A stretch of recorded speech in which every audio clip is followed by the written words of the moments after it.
You- That's great. Over to you now, David. Thank you. Yeah, thank you, Jane. And thank you, Emma. That was really good and very smooth. I'm not quite sure I'm going to follow quite smoothly as you did. So, because this was work I did quite a few years ago. But I'm still very interested in it. And actually, this work has led onto a PhD, kind of an extension of this. And actually, it fits very well with what you're talking about, Emma. It's really how do we use mindfulness and meditation, but really understanding what mindfulness and meditation are doing to alter our mental models.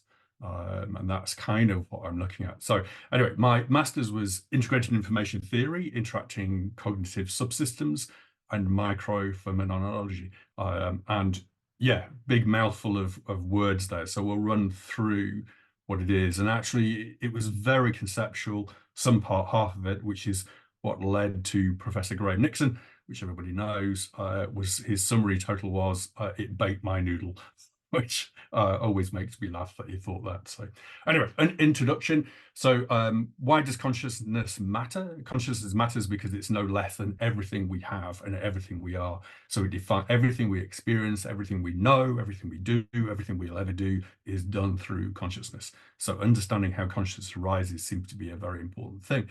And consciousness can be lost in sleep or pathology. So if consciousness can be reduced or lost, then that would imply it has a quantity and quality to consciousness. And that will come out as a theme later on. But actually, as a caution, we always have to remember that models are just models. So whatever I talk about is not necessarily the reality as it really is, but it's certainly a useful model. And partly a good illustration of that is what Einstein said, was that really if it was so simple that we could understand it, we would be so simple that we could not understand it. And as an example, we have something between 60 and 100 billion neurons in our brain, each one with an average of 5 to 10,000 connections to other ones, which gives us a total number of permutations more than the number of particles in the known universe. So that gives you a sense of how vast the brain is, what's within our head. So the thesis was to look at really basically a synergy between one of the most current profound teachings or understandings of consciousness arising, and also a slightly older one called integrated ICS, interacting cognitive subsystems, which was about how experience actually develops itself in the mind. And part of this thesis as well was a slight reaction to Galileo's stance, where basically everything was about removing the observer, and we talked about things purely in an objective manner, but I wanted to bring some subjectivity back into it. So actually part of my thesis also looked at what predictions consciousness theory would make to the experience of metacognition. And then I interviewed a senior Buddhist monk, to look at what they said and sort of whether that paralleled what the prediction was. Hard problem of consciousness is basically how do we go from physical stuff, brain, into our experiences without actually going inside the brain and actually knowing how it is. How do we measure that from the outside? The soft problem of consciousness is literally things like neural correlates. So we can measure on the outside, even judge behavior and relate that to conscious experience. But that's the soft problem. It still doesn't tell us how it arises in the first place from the matter of brain itself. So ITT and ICS, these two theories link brain, so neuroscience, and experience. So they move from a kind of lower order explanation of consciousness to a much higher order of explanation of consciousness in terms of experience. And the stance I took in my master's was basically, if any theory was valid, it had to relate to what people actually experience. Otherwise, what was it saying, really, if it didn't actually relate to what people experienced? So my methodology was purely conceptual, which was a deep dive into the convergence and complementarity of ITT and ICS, really looking for any parallels, whether they both spoke to each other, which they did. It was very hard finding it because they were both using different languages, so I had to go very much into the nuts and bolts of how they composed what they did. And then I made once I combined those two theories together, I made predictive statements from those about the understanding of consciousness. The second part of so after that deep dive, the second part was the qualitative. where I interviewed a monk, an adept monk, and my primary question that started the conversation was, when resting in metacognitive practice, could you describe the texture of your conscious experience? And then through a kind of fair, maybe about an hour, 2 hour conversation, which was very tricky not to lead that conversation. It was a real challenge. But I recorded that, transcribed it, and then I looked at a thematic analysis. So the monk didn't know why I was asking the question. Had no idea what I was looking for. So then I looked at the structural themes within his description and of the experience of metacognitive practice in the very moment of practice, and then how practice actually flowed over time. So the first one is actually called the synchronic dimension, which is what's happening right in that moment. And the second one is called diachronic, which is, well, how did that moment change over time? And those two ways of looking at it really brought out some interesting facts, which we'll come to at the end. And then I basically looked at what he said and compared that to theory. So integrated information theory, I'll whip through these and I'll try and come to a couple of points to show you. Consciousness is unified, it's irreducible, and it specifies information that cannot be reduced to the parts. So this is a big theme in consciousness, is that it creates things or an experience or a concept or a mental model that's greater than the sum of the parts. Now, I put Necker cube there to remind me to come to this. This, we will see it is a 3D image, but actually it's on a 2D plane. So this is composed of two-dimensional, one-dimensional actually constructs, but actually from that, we actually eventually see a 3D image. So this is a prime example of something being over and greater than the sum of its parts. Interestingly enough, consciousness has something called exclusion, which basically you can reverse the front face of that cube, but you can never see both at the same time. So whenever you experience one thing, you exclude something else, and you see it in depth. And actually, there's a really interesting point as well that I think is really important, but it's only subtly mentioned, is basically whenever you can sit and look at that and you get the 3D perspective, it's inherently satisfying to you.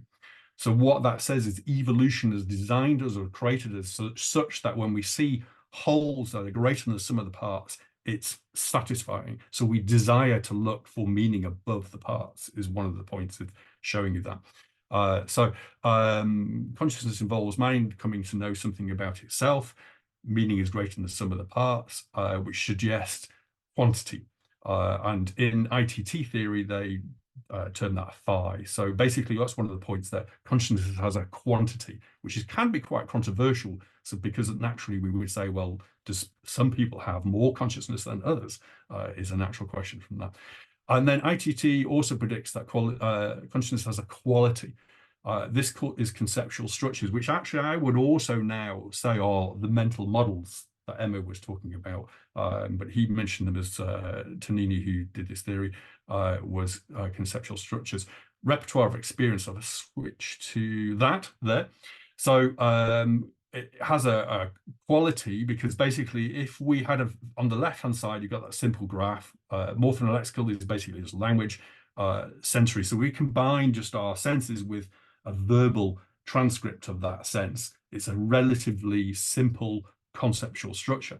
But then, and this is through introspection and retrospection, so mindfulness and meditation, if we brought in other aspects of our body and experience, whole experience, and actually related those in that moment, we create a much richer concept of what we're experiencing in that moment. So that's why meditation and stuff is really important. So that's what it's showing you, is we have more dimensions to our experience. We create a richer concept. So I'm going to say something here that's really takes quite a bit of explaining, but things we don't experience them because of what they are. We do in part, but we also experience things because of what they're not, which sounds very paradoxical and contradictory. But if I give you an example, we don't experience green for being green. We experience green because it's also not red and all the other colors.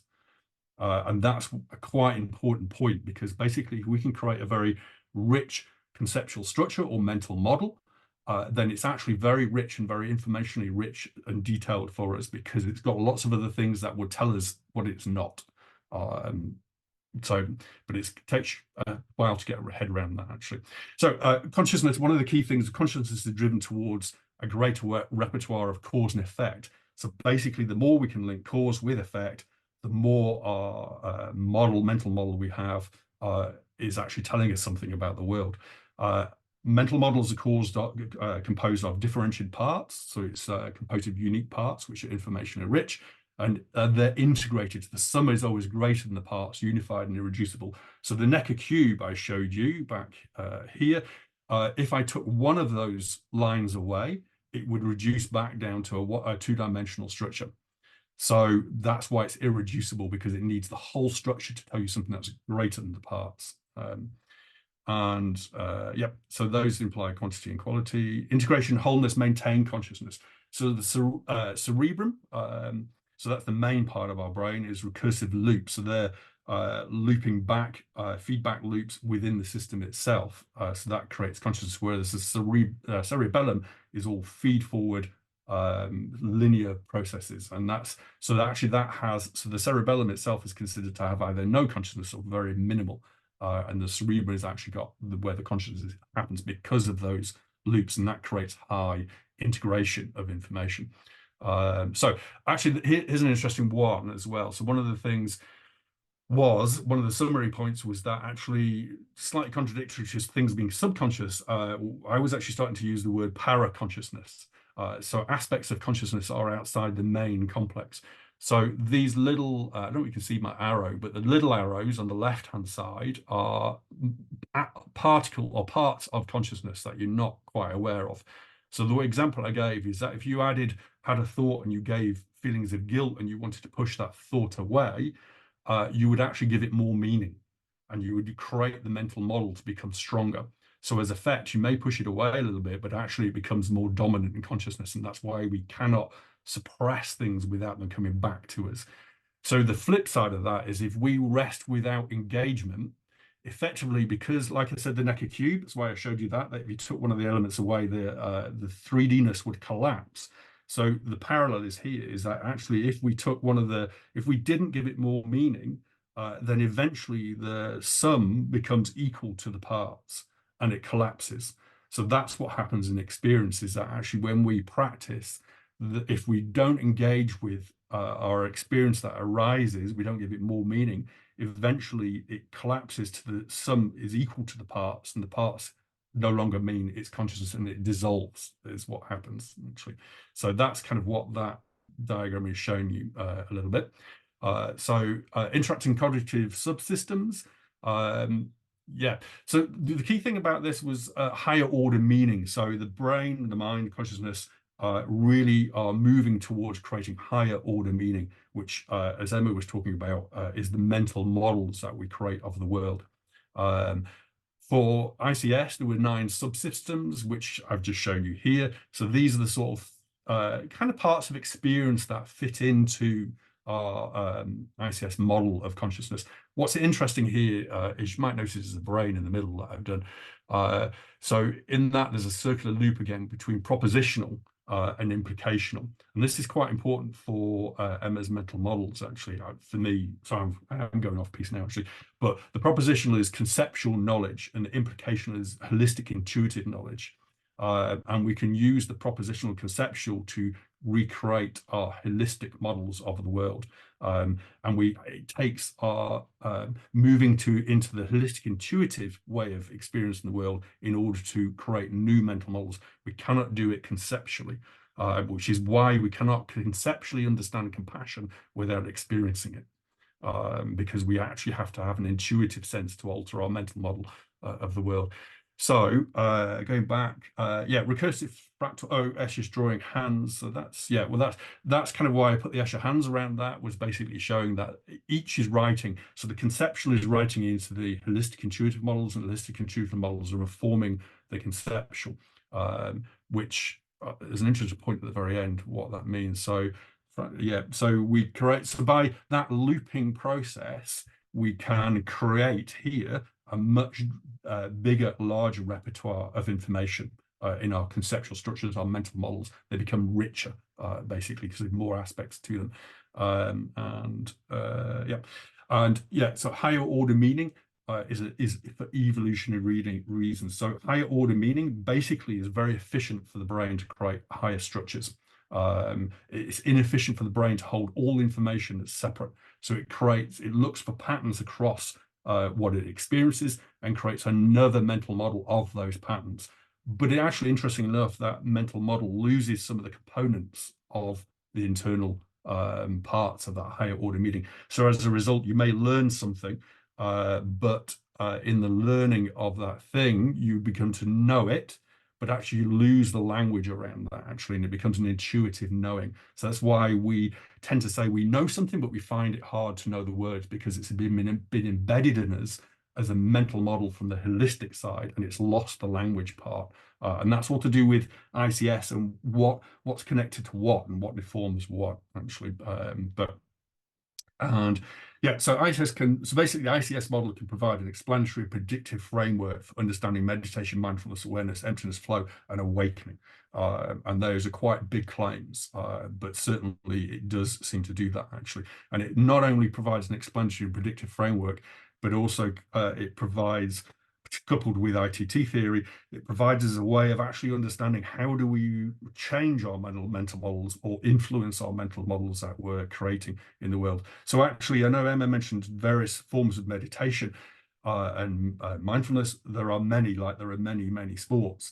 But actually, this framework actually sits beneath all those. So it's actually talking to us about what actually our meditation is doing, what a mindfulness practice is actually doing, and how we engage with it. So that's the kind of circular loop. Interestingly enough, I'll go back to that. That one. Because the sense of self is created through this loop of particularly the propositional implication. You can see that I've got a limp arrow in the middle, just going round. So that's called the cognitive engine. So that's our sense of self arising from that. But as I'm showing you with the Escher's hands, they're constantly writing into each other, which is one of the reasons why we never find a central kernel of self, because there isn't one. Actually, we're constantly rewriting ourselves into the other parts of ourselves and learning from that as well. So there's never a core part to us. So findings, basically in consciousness, causal information is deeply integrated to giving meaning that arises from the parts and transcends the parts, and it becomes greater or other than the parts. Now, other is really interesting why I've put that, because other actually implies why poetry works. So this kind of helps us understand why poetry works in meditation. But again, it needs a bit more explanation. So what exists in consciousness is the thing that has the most meaning above and beyond the parts, and then it claims into consciousness. The richer the repertoire of potential states that we can develop, the greater our consciousness. And we can do that through our propositional implication, as I put there, or holistic, conceptual way of engaging with things. I'm conscious of time, not even looking at it. So comments. So that was some predictions. Too complicated to say what predictions were, but what was said when I interviewed a meditator, a senior meditator, adept meditator. What did they say? So let's have a look at those. So the mirror is the awareness, and emptiness, the experience. So awareness is basically, I said to you that things are only what they are, not just because of what they are, but what they are not. And if you create a richer repertoire of experience, there is a difference in neural correlates of consciousness between activation and active neural networks. So awareness is active neural networks. So they're live, ready to act, but they're not actually acting. And activation is what you see as a neural correlate of consciousness, and that's the object you see in consciousness. So awareness itself, the mirror is awareness. Awareness is that integrated sense of live, active neural network that actually hasn't yet put a concept in it, which is the emptiness. So the emptiness is there because what I showed you here. There, emptiness is basically on the left side. Something arises in consciousness and it has a greater claim to consciousness because it has more meaning. And then as it's slow, as we let sit with it, it slowly drifts to the right side where the meaning becomes equal to the parts and it dissolves again. And that's the emptiness, is basically that nothing has any solid existence in itself. And actually, given time, it will break down and just pass through consciousness. So, yeah. And what else did you say? Yeah. he said, reality gets constructed by parts coming together that creates something bigger than the sum of the parts, was one of the comments that was passed. That was fantastic. Experience is greater than the sum of the parts. Emptiness is pregnant with possibility and conditioned by what went before. So emptiness is pregnant with possibility because basically, if it dissolves back down to open awareness, which is live, active potential, so it's potentiality, then anything can arise out of that. Anything possible. So that's why it feels expansive, because actually there's nothing defined in it. So I kind of came up with the definition of consciousness as or open awareness, sorry, was consciousness without concept. And that's kind of what, so the concept itself is what we have as the experience in an open awareness. Internally, I have the sense that things are linked up. Interestingly enough, also commented was I react and resist, and the intensity level goes up. And that's what I was saying about if we actually try and push away or respond to what's in our awareness, what becomes our experience in the open awareness, then we give it more meaning. And that's what was reported, interpreted as the intensity goes up. It becomes more conscious, it has more claim to consciousness. Final comment they made was really savor the relative meaning and beauty when you can, but stay connected to the emptiness that's coming together apart. Beautiful. And I couldn't have said it better, actually, what we predicted. So the conclusions are, it's a helpful framework. We can have a rich consciousness experience. That's the quality it does because of the surrounding potential of what it could be, but isn't. And that's really important to changing our mental models. The richer we create our mental models, the more information they're showing us. So then our consciousness goes up. Awareness, where consciousness processes remain actively informationally integrated, but without significant content. Emptiness was, meaning equals the sum of the parts. Experience breaks down to the parts and dissolves from consciousness. And the more we experience that's embedded in a vast repertoire of potential states, the richer the feeling that can be. So that's the quality of consciousness. So the more we bring into our experience. So when we sit and practice, rather than concentrate on just one ache, we might concentrate on the pain. We might also be aware of the temperature against the skin, the sounds around. So we bring all those extra bits of information, and that creates a quality to our consciousness because we're allowing more in it. And that's actually the holistic intuitive side, because the holistic intuitive is all encompassing. It creates a kind of mental map that's much bigger than looking at one individual part. And the greater the meaning above and beyond the parts, the greater the consciousness, the quantity of consciousness is. So it's more into claim to consciousness. Actually, I'll just go back to the point I missed before that I thought was really intriguing that I realized was that I mentioned paraconsciousnesses. This is bits of consciousness that aren't the main part. But actually, whenever we hear a bell ring, say a church bell, I'm sure we've all been aware of this, a church bell, or somebody even talks to us and we weren't quite listening, yet we know how many bells have rung and we know what the conversation was before we were aware of the conversation, what came before that. And that's because there are parts of us still conscious, but they're not part of the main consciousness. And that's what I meant by paraconsciousness. And then when they get meaning and when our attention moves to them, then actually they kind of bring the whole meaning of consciousness into it. So going back to that final sort of comment, is that the self remains elusive and forever ill-defined, which was some of the comments that the meditator was making, the ungraspability of experience and constantly shifting of experience. So I didn't have space to put the comments and really correlate them. So where are we in time? Yep, gone too far. There we go. Yeah, baked your noodle.